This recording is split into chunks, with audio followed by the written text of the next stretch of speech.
Suppose a man owns a bakery. He wants to hire a young kid to come in and sweep up at the end of the day.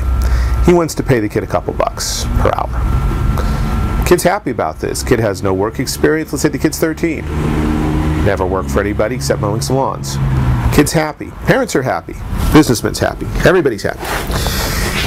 But then the federal government notices this and many like incidents across the country and says, this is unfair. You're exploiting this poor child. You're paying him $2 an hour. In our economy, he needs at least 5. Okay, we're in an older generation. In an older generation, it was at least 5. And so the federal government passes a minimum wage law. Now, what's the effect of that? Well, the reason the bakery owner offered a couple bucks was because a couple of bucks is what he could easily have afforded. Now, he could sweep the place up himself, but he likes the little boy. Maybe he's a family friend. He wants him to give him a leg up in the business world, and it's worth a couple bucks to have someone else do the sweeping so he can tend to his ovens and close up things at the end of the day. $5 an hour? No. He's not going to do that. He's just going to suck it up and sweep up for himself and tell the little kid, sorry, can't help you. You'll have to go find a job someplace else. Now, when businessmen are confronted with minimum wage laws, what they will be forced to do is lay off or not hire in the first place those people who are not performing services that are necessary. They're gonna lay off or not hire people that are expendable from their point of view. They're going to lay off. They're not going to hire people who don't have valuable skills, who don't have a proven track record, who haven't yet made themselves invaluable to the company. What does that mean practically? It means they're going to fire, or they're not going to hire, people with no experience, people who are limited in their abilities, handicapped,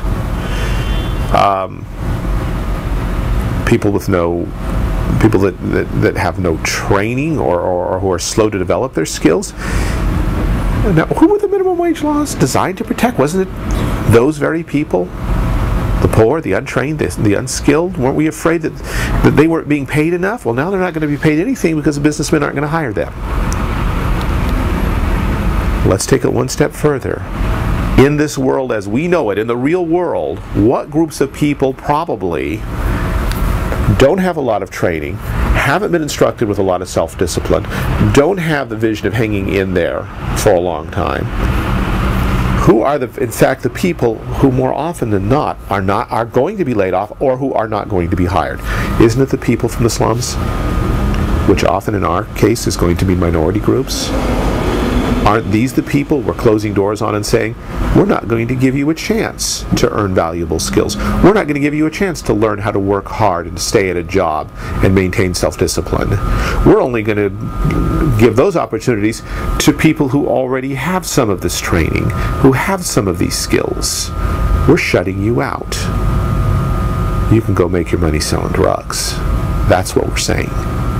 Now, we never say it that way. What we say is we love you and we want to take care of you. And these people are being mean to you. But the end result is that we're depriving poor, minorities, disadvantaged, the handicapped. We're depriving them of work that many of them would gladly be willing to do in the name of our love for them. And more often than not, this is exactly how federal intervention in the free market operates. It produces exactly the opposite of what it says it's after.